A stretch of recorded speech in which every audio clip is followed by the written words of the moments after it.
mag-aamoy. Tapos kukunin lang yung liquid, tapos dadalhin na lang sa usual. Eh ito, napakamahal na nito. For example, itong pipe na to, naabot na yan ng mga 10 million para lang gawin yung mga. Eh kung hindi na yan, kailangan mo, more on fit na lang. So baka mga 3, diba, sabihin na lang natin, dahil may mga preparation pa rin, 3, more than 3 million, instead na 10 to 15 million. Tapos yung drying bed, hindi makina kailangan civil works mismo, pwedeng fit lang din ulit, then lalagyan mo lang ulit ng liner at ng HDPE para hindi na siya maging ganun kamahal. Pero yun nga lang, medyo mas matrabaho. Then, ayan, so ito may actual, ito. So syempre finishin na natin yung sinagid yan. So kung nakita ninyo kanina, di ba, meron truck doon. So ito yun, so mas mataas yung dyan, papasok, i-unload yan, isa-isa yan dyan. Tapos yung drying bed na yun, yan, nasa gilid. So ito yun. At makikita ninyo, yung gilid na yan, ito yung hose lang, very basic na yung ginawa namin design para, kunyari, pwede namang hindi flexible hose eh. Gate valve lang. Yan. Kaya lang, syempre, kino-consider namin, pwedeng, di ba, pwede may mga buhangin yan, pwede may mga bato-bato yan, gate valve na yan, madaling masira yan in the future, tapos palit ka na palit. So instead na yun, ginawa na lang namin, flexible hose lang, itataas lang yun dyan, tapos may kapin sa taas. Pagka napununin doon, ito i-unload na, bubuksan lang yan. Tapos bababa na rito, then may mga gravel dito para yung liquid lang ang pumunta dito sa pinakakanal at matrap yung mga solids dito, yan yung iiwan dyan for several days, couple of weeks, hanggang matuyo. Tapos yung wastewater, yun ay tinitreat sa usual ng mga anaerobic, tsaka mga aerobic system. So, yan yun. So kung gusto naman, i-collect yung biogas, so meron tayong biogas digester. So usually malalaki yan. So basically, papasok yung tubig, pwedeng ipasok na kagad yan dito. Then yung bacteria magiging very active. Don't type yan na pabilog. Yung pipe dito is papuntang gilid, para every time may pumapasok dito, nagkakaroon ng parang stirring effect. So para siyang hinahalo. So para maging laging buhay o gising yung mga bacteria na dyan at maging very active siya to digest yung mga dumi, and yung mga gas is makokolect lang dito sa taas. Then meron lang yung valve sa taas. Pag binuksan yan, may pipe, diretso na yan. Minsan may mga co-op, pwede na sila magluto, gagamitin na yung mga gas na yan.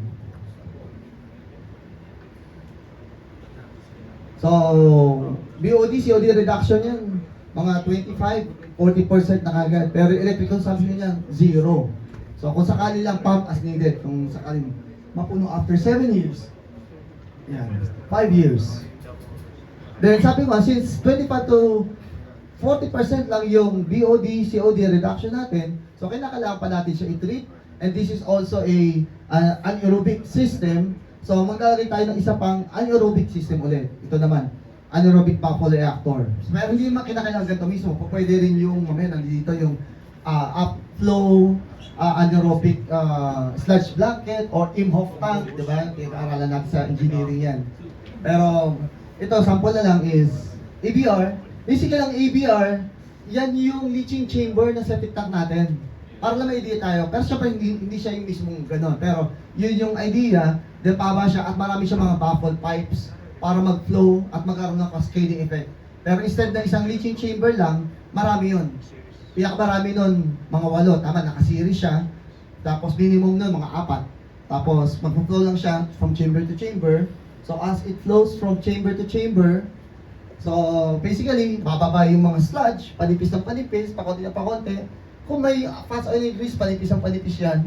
Yung clearer tubig per chamber, kahit yung mga nauna, yun yung laging gusto natin nagpo-flow sa susunod. Siyempre, ayaw naman natin na yung madudumi ang pupunta doon para ma-stay lang yun doon. Ang tawag natin sa mga malilinis na tubig na yan, or hindi naman malinis, pero yung pinakamalinis na part ng mga tangke na yun ay supernatant. Yun. So, yan yung technical term na ginagamit natin. Yung supernatant, which is yung clearest o cleanest part ng mga tangke natin, yun yung mga nagpo-flow. So, yan yung ABR natin.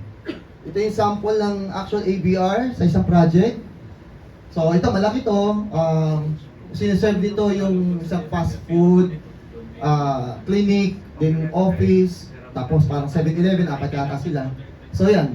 So of course, prior niyan, meron pa yung mga septic tank. Pero yan yung mga naka-series ng mga baffle pipes. 1 meter yan usually. Yung haba niyan depende sa volume ng tubig, pero yung lalim niyan standard between 2 to 2.5 meters. So flow lang yan. Wala pa siyang top slab during that time. Then, pag-flow niyan, darating dito sa dulo, yan naman is, tinatawag natin, anaerobic filter. So basically, pareho lang siya. Ang pagkakaiba lang is, mas malaki lang siya kaysa dito. So twice ng size ito. Pag tinanggal mo itong gitna, kung ano yan, yun din ang laki niyan. Pero dito, lalagyan niya ng mga screen. Lalagyan niya ng mga filter. Pero gamit yan yung mga filter racks, yung mga volcanic racks. Kaya para hindi mahal, madali. Para, dahil yung mga ABR, free flowing lang yung mga dumi. So mataas pa rin yung suspended solids pag pumunta doon sa dulo. So gagamit ng anaerobic filter. Pero kung hindi mo na ABR, pwede tayong gumamit ng UASB, anaerobic upflow anaerobic sludge blanket. So parang ABR din ng style niya.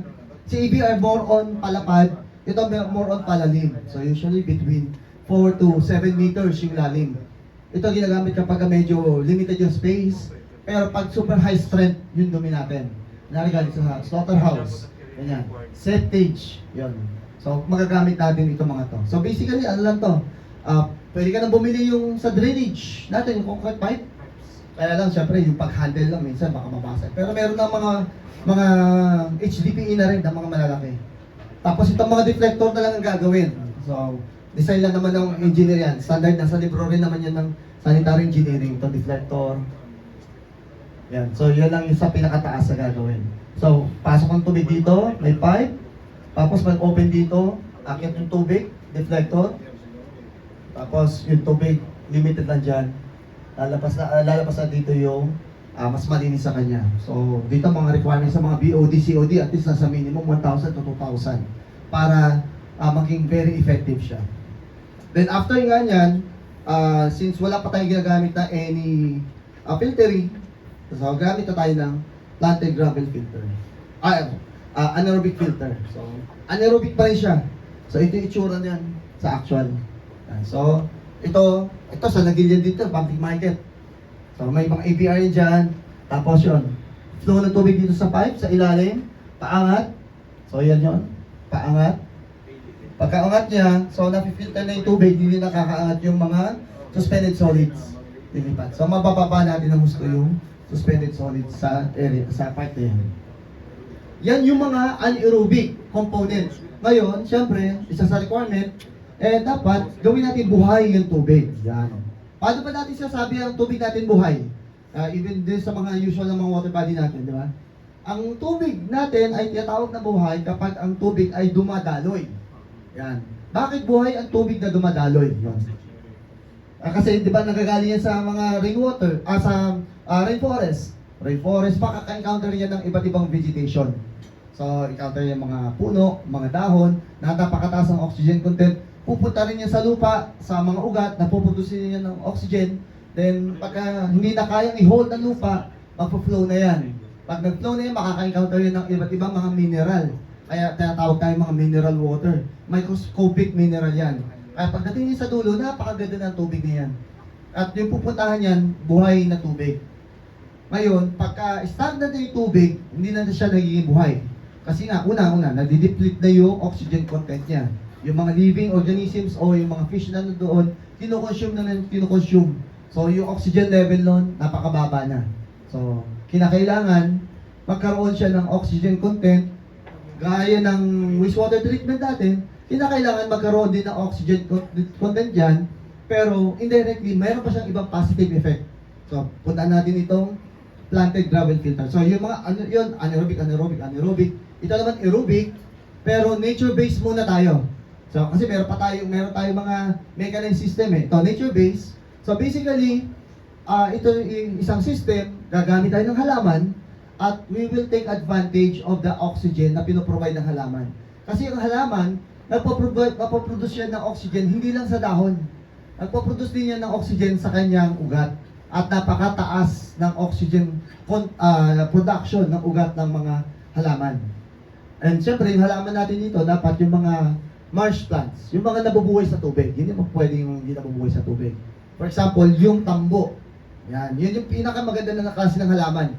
Dahil hindi lang siya basta nagpo-produce ng oxygen, kundi yung root system niya is nagiging actual